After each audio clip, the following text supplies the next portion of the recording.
ഈ തവണത്തെ കസിരംഗ ട്രിപ്പിലെ അവസാനത്തെ സഫാരിയാണിത്.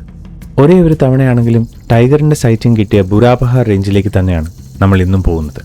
Welcome to the world of Krish wanderlust.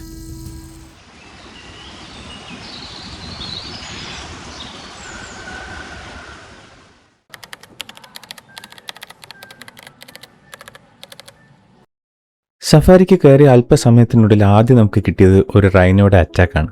ഞങ്ങൾ ട്രാവൽ ചെയ്ത ജിപ്സി തന്നെ കുത്തിമറിച്ചിടാനായിട്ട് ഓടി വന്ന റൈനോയുടെ അടുത്തു നിന്നും എങ്ങനെയൊക്കെ രക്ഷപ്പെടുകയായിരുന്നു. അൺഫോർച്ചുനേറ്റ്ലി ഈ ഒരു തത്രപ്പാടിനിടയിൽ വീഡിയോ എടുക്കാനായിട്ടുള്ള ചാൻസ് കിട്ടിയില്ല.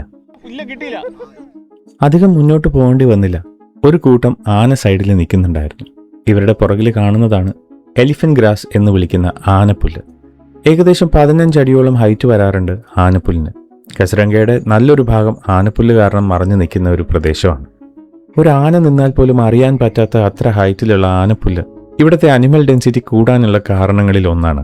സസ്യബുക്കുകളായിട്ടുള്ള ജീവികളെല്ലാം ഇത് കഴിക്കുകയും ചെയ്യും. കസിരംഗയിലെ ആനകളെപ്പറ്റി ഇതിനു മുന്നേ ഉള്ള വീഡിയോസിൽ വിശദമായിട്ട് നമ്മൾ പറഞ്ഞിട്ടുണ്ട്.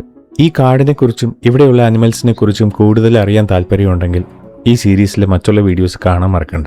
കസിരംഗയിൽ തന്നെയുള്ള മറ്റുള്ള റേഞ്ചസിൽ നിന്നും വ്യത്യസ്തമായിട്ട് ബുറാപഹാർ ഒരു ഹില്ലി റീജിയനാണ്.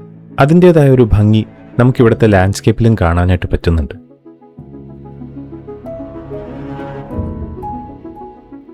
കസിരംഗയിൽ വളരെ കോമൺ ആയിട്ട് കാണപ്പെടുന്ന ഒരു കാഴ്ചയാണ് ഒറ്റ ഫ്രെയിമിൽ ഒന്നിലധികം സ്പീഷീസ്. സസ്യബുക്കുകളായിട്ടുള്ള അനിമൽസിനെയാണ് ഇങ്ങനെ കൂടുതലായിട്ടും കാണുന്നത്. കാരണം അവർക്ക് ആവശ്യമായിട്ടുള്ള ഫുഡും വെള്ളവും ഇവിടെ ആവശ്യത്തിലധികമുണ്ട്. ആ ഒരു കാരണം കൊണ്ട് തന്നെ ഇവർ തമ്മിൽ അങ്ങനെ പ്രശ്നങ്ങളൊന്നും ഉണ്ടാകാറില്ല. വറ്റിക്കിടക്കുന്ന ഒരു നദിയുടെ സൈഡിലൂടെയാണ് നമ്മളിപ്പോൾ ഈ പൊക്കോണ്ടിരിക്കുന്നത്. ആ ഒരു നദിയിലെ മണൽത്തിട്ടയിൽ എവിടെ നോക്കിയാലും നമുക്ക് അനിമൽസിനെ കാണാനായിട്ട് പറ്റും. ഇതാണ് കസിരംഗയുടെ ഏറ്റവും വലിയ ഹൈലൈറ്റ്. നദിയുടെ സൈഡിലുള്ള കാട്ടിൽ നിന്നും പെട്ടെന്നൊരു തല പുറത്തേക്ക് വരുമ്പോഴാണ് ഞങ്ങൾ ശ്രദ്ധിക്കുന്നത്. ഒരു വൈൽഡ് വാട്ടർ ബഫല്ലോ ആണ്. അത് നദിയിലേക്ക് ഇറങ്ങാൻ വേണ്ടി വന്നതാണെന്ന് തോന്നുന്നു. വണ്ടിയുടെ സൗണ്ട് കേട്ട് കുറച്ച് സമയം അവിടെ നിന്ന് നമ്മളെ എങ്ങനെ നിരീക്ഷിക്കുകയാണ്. എന്തൊക്കെ പറഞ്ഞാലും നമ്മളാണല്ലോ ഇവിടുത്തെ ഔട്ട്സൈഡേഴ്സ്.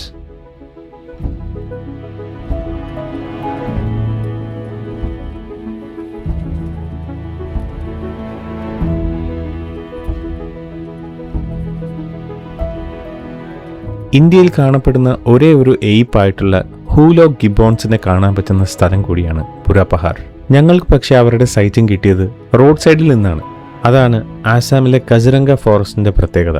ഇവിടുത്തെ അനിമൽ ഡെൻസിറ്റിയും അവരുടെ വിസിബിലിറ്റിയും മറ്റുള്ള പല കാടുകളെക്കാളും വളരെ കൂടുതലാണ്. കസിരംഗയിൽ 8 സഫാരി എടുത്തിട്ട് ആകെ ഒരു തവണ ടൈഗറിനെ കണ്ട സ്പോട്ടാണിത്. അതുകൊണ്ട് അന്ന് ടൈഗറിനെ കണ്ട അതേ സമയത്ത് സെയിം സ്പോട്ടിൽ ഞങ്ങളൊന്ന് ചെക്ക് ചെയ്യാണ്.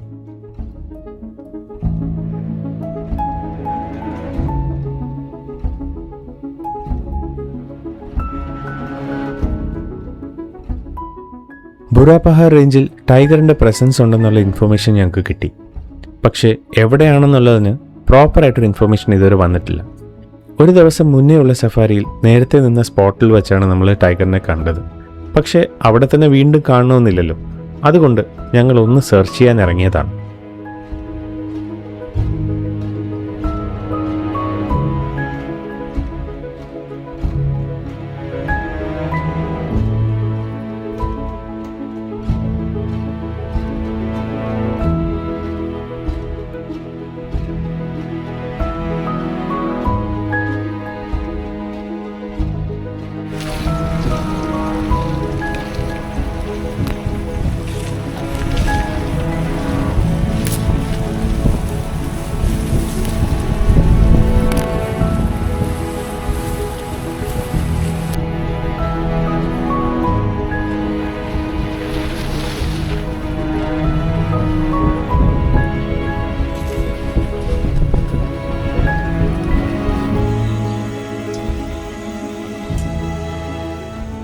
ഒരു മഴ സമയത്തല്ല നമ്മൾ കസിരംഗയിൽ സഫാരിക്ക് വന്നിരിക്കുന്നത്.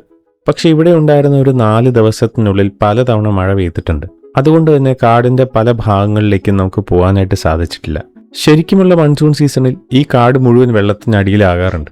ആ സമയത്ത് ബാക്കിയുള്ള റേഞ്ചസിലുള്ള അനിമൽസും ആശ്രയിക്കുന്ന ഒരു സ്ഥലമാണ് ബുറാപഹാർ. കാരണം ഇത് കുറച്ച് ഹൈറ്റ് കൂടിയ പ്രദേശത്തേക്കാണ് ലീഡ് ചെയ്യുന്നത്. ബ്രഹ്മപുത്ര നദി കാസിരംഗയ്ക്ക് ജീവൻ നൽകുന്നത് പോലെ വർഷം തോറും വെള്ളപ്പൊക്കവും സമ്മാനിക്കുന്നുണ്ട്. ആദ്യ കാഴ്ചയിൽ വെള്ളപ്പൊക്കം ഒരു ദുരന്തമായിട്ടൊക്കെ തോന്നിയേക്കാം. എന്നാൽ കസരംഗയുടെ പരിസ്ഥിതിയിൽ അതിന് വലിയ പങ്കുണ്ട്.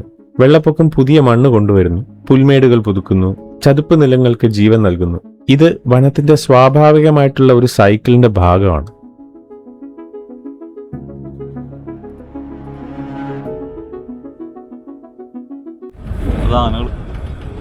ബാക്ക്ഗ്രൗണ്ടിൽ എലിഫന്റ് ഹേർഡ്. കസരംഗ ഫോറസ്റ്റിലാകെ 4 റേഞ്ചസ് ആണുള്ളത്. ഈ 4 റേഞ്ചസിനും അതിൻ്റെതായ ഭംഗിയുണ്ടെങ്കിലും എനിക്ക് ഏറ്റവും ഭംഗിയായിട്ട് തോന്നിയ റേഞ്ചസിൽ ഒന്നാണ് ബുറാപഹാർ. ഇവിടുത്തെ ലാൻഡ്സ്കേപ്പിന് എന്തൊക്കെയോ ഒരു പ്രത്യേകതയുണ്ട്. സത്യത്തിൽ ഹൈവേയോട് വളരെ ചേർന്ന് കിടക്കുന്ന ഒരു പ്രദേശമാണിത്. ബാക്ക്ഗ്രൗണ്ടിലുള്ള മലകളും വെള്ള നിറത്തിൽ പൂക്കൾ നിറഞ്ഞു നിൽക്കുന്നത് പോലെയുള്ള ഗ്രാസ് ലാൻഡ്സും പിങ്ക് കളറിലെ പൂക്കൾ നിറഞ്ഞ വാട്ടർ പ്ലാന്റ്സും ഒക്കെ ഈ ഒരു സ്ഥലത്തിൻ്റെ ഭംഗി കൂട്ടുന്നുണ്ട്. പിന്നെ ഓപ്പൺ ഗ്രാസ് ലാൻഡ്സ് ഒരുപാടുള്ള സ്ഥലമായതുകൊണ്ട് ആനിമൽസിനെ കാണാനുള്ള ചാൻസസും വളരെ കൂടുതലാണ്. ഒഫീഷ്യൽ സർവേസ് പ്രകാരം 35 mammal species, 480 bird species, 108 amphibian and reptile species, 77 fresh water fish സ്പീഷീസുമാണ് കസരംഗയിൽ കാണപ്പെടുന്നത്. ഇതൊന്നുമല്ലാണ്ട് 100 കണക്കിന് ഇൻസെക്ട് സ്പീഷീസും കസരംഗയിലുണ്ട്. നമുക്ക് കാസിരംഗയുടെ ഹിസ്റ്ററിയെ പറ്റി ഒന്ന് നോക്കാം. 1904 ബ്രിട്ടീഷ് ഇന്ത്യയുടെ വൈസ്രോയ് ആയിരുന്ന ലോർഡ് കാർസന്റെ ഭാര്യയായിട്ടുള്ള ലേഡി കാസൻ ആസാമിലെത്തിയ സമയത്ത് ഒറ്റക്കൊമ്പൻ കാണ്ടാമൃഗങ്ങളെ കാണാൻ ആഗ്രഹിച്ചു. എന്നാൽ അവരെ ഒന്നുപോലും കാണാനായിട്ട് കഴിഞ്ഞില്ല. അതോടെ ഇവയുടെ എണ്ണം ഗണ്യമായിട്ട് കുറഞ്ഞുവെന്ന് മനസ്സിലാക്കി ഈ പ്രദേശം സംരക്ഷിക്കണം എന്ന് റെക്കമെൻഡ് ചെയ്യുകയായിരുന്നു. അതിൻ്റെ റിസൾട്ടായിട്ട് 1905 കസരംഗ ഒരു സംരക്ഷിത വനമായിട്ട് പ്രഖ്യാപിക്കപ്പെട്ടു. പിന്നീട് നിരവധി ഘട്ടങ്ങളിലൂടെ വികസിച്ച് 1974 ഇതൊരു നാഷണൽ പാർക്കായിട്ട് മാറി. 1985 യുനെസ്കോ വേൾഡ് ഹെറിറ്റേജ് ലിസ്റ്റിലും കസരംഗ ഇടം നേടി. ഇന്ന് ലോകത്തിലെ ഒറ്റക്കൊമ്പൻ കാണ്ടാമൃഗങ്ങളുടെ 2/3 ഭാഗത്തിലധികം കസരംഗയിലാണുള്ളത്. അതുകൊണ്ട് തന്നെ ഈ വനം ലോക വന്യജീവി സംരക്ഷണത്തിന്റെ പ്രതീകമായിട്ട് മാറിയിട്ടുണ്ട്. ഇവിടത്തെ ഒരു സഫാരി എന്ന് പറയുന്നത് നമ്മൾ മൃഗങ്ങളെ ചേസ് ചെയ്യുന്ന ഒരു യാത്രയല്ല, അവയുടെ വീട്ടിലേക്ക് നമ്മൾ അതിഥികളായിട്ട് പോകുന്നൊരു യാത്രയാണ്. അതുകൊണ്ട് വനത്തിൽ ശബ്ദമുണ്ടാക്കാതിരിക്കുക, പ്ലാസ്റ്റിക് ഉപേക്ഷിക്കാതിരിക്കുക, മൃഗങ്ങളെ ബുദ്ധിമുട്ടിക്കാതിരിക്കുക എന്നത് ഓരോ സന്ദർശകന്റെയും ഉത്തരവാദിത്വമാണ്.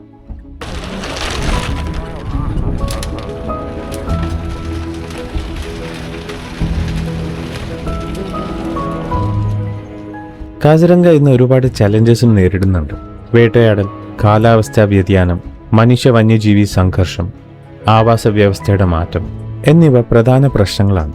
വനം വകുപ്പും വിവിധ ഡിപ്പാർട്ട്മെന്റ്സും പ്രാദേശികമായിട്ടുള്ള ജനങ്ങളും പിന്നെ പല സംരക്ഷണ സംഘടനകളും ചേർന്ന് ഈ ഒരു വനമേഖലയെ സംരക്ഷിക്കാൻ മാക്സിമം ശ്രമിക്കുന്നുണ്ട്.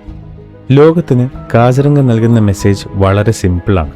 പ്രകൃതിയെ സംരക്ഷിച്ചാൽ പ്രകൃതി നമ്മയും സംരക്ഷിക്കും. വനങ്ങളില്ലെങ്കിൽ മഴയില്ല, മഴയില്ലെങ്കിൽ നദികളില്ല, നദികളില്ലെങ്കിൽ ജീവിതവുമില്ല.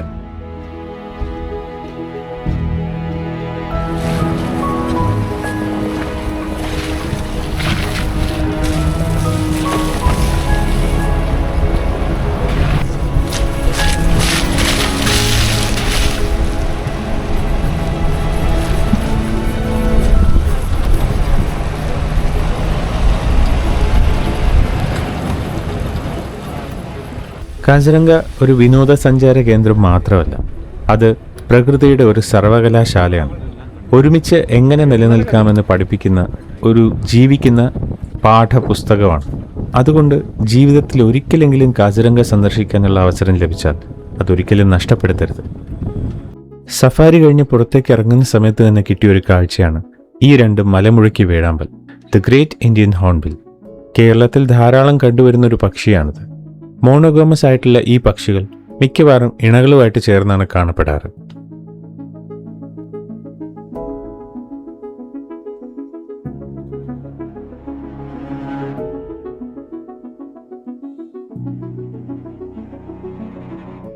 സഫാരി കഴിഞ്ഞ് തിരിച്ച് റൂമിലേക്ക് പോകുന്ന സമയത്ത് പെട്ടെന്ന് റോഡ് സൈഡിൽ ഒരു ആൾക്കൂട്ടം കണ്ടാണ് വണ്ടി നിർത്തിയത്. കാര്യം അന്വേഷിച്ച് വന്നപ്പോൾ ഇത്രയും സമയം നമ്മൾ നോക്കി നടന്ന ടൈഗർ ഈ റോഡിന്റെ സൈഡിലായിട്ട് തന്നെ ഒരു പശുവിനെ കൊന്നിട്ടിട്ടുണ്ട്. പെട്ടെന്ന് ആളനക്കം തട്ടിയപ്പോൾ ഓടി സൈഡിലുള്ള കുറ്റിക്കാട്ടിലേക്ക് കയറി ഒളിച്ചിരിക്കുകയാണ്. കസരംഗയിലെ ഫോറസ്റ്റ് ഗാർഡ്സ് വന്ന് ആകാശത്തേക്ക് വെടിയൊക്കെ വെച്ച് പേടിപ്പിക്കാൻ നോക്കി. പക്ഷേ കടുവ ഇതുവരെ പുറത്തിറങ്ങിയിട്ടില്ല. ഏതായാലും കയ്യിൽ സൂം ലെൻസ് ഒക്കെ ഇരിക്കുന്നത് കൊണ്ട് ഞങ്ങളും അത് വെച്ച് ഒരു സെർച്ചിങ് നടത്തി നോക്കി.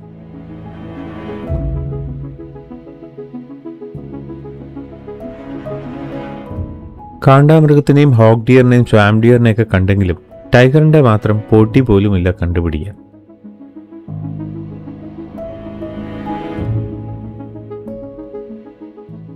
റോഡ് സൈഡിൽ നിന്നിരുന്ന ആൾക്കാരെയും വണ്ടികളെയൊക്കെ അപ്പം തന്നെ പോലീസുകാർ വന്ന് അവിടെ നിന്ന് ഓടിച്ചു വിട്ടു. ഏതായാലും ഇരുട്ട് വീഴാൻ തുടങ്ങിയതുകൊണ്ട് നമ്മളും പെട്ടെന്ന് അവിടെ നിന്ന് മൂവ് ചെയ്യാൻ തീരുമാനിച്ചു. അപ്പോൾ അതാ റോഡ് സൈഡിലായിട്ട് വീണ്ടും ഒരാൾക്കൂട്ടം, ഒരു കൂട്ടം ആനകൾ വെള്ളത്തിലിറങ്ങി നിന്ന് ആ പൂക്കളുണ്ടാകുന്ന ചെടികളും എല്ലാം കൂടി കഴിക്കുകയാണ്. തുമ്പിക്കൈ വെച്ച് ചെടികളെല്ലാം എടുത്ത് അത് ക്ലീൻ ചെയ്ത് കഴിക്കുന്ന കാഴ്ച അതിമനോഹരമായിരുന്നു കാണാൻ. പക്ഷെ വെളിച്ചം തീരെ കുറവായതുകൊണ്ട് വിഷ്വൽസ് ഒന്നും അത്ര ക്ലിയർ ആയിട്ട് കിട്ടിയില്ല. ഏതായാലും കസിരംഗയിലെ ഇത്തവണത്തെ സഫാരി സീരീസ് ഇതോടുകൂടി അവസാനിക്കുകയാണ്. ഈ വീഡിയോ ആദ്യമായിട്ട് കാണുന്ന ആൾക്കാരുണ്ടെങ്കിൽ ഇതിനു മുന്നേ ഉള്ള 7 സഫാരീസിന്റെ വീഡിയോസ് കസിരംഗ സീരീസ് ആയിട്ട് ചാനലിൽ കിടക്കുന്നുണ്ട്. അത് കാണുകയാണെങ്കിൽ ഇവിടുത്തെ ഫോറസ്റ്റിനെ പറ്റിയും വൈൽഡ് ലൈഫിനെ പറ്റിയൊക്കെ കൂടുതൽ ഇൻഫർമേഷൻ കിട്ടാൻ ഹെൽപ്പ് ചെയ്യും.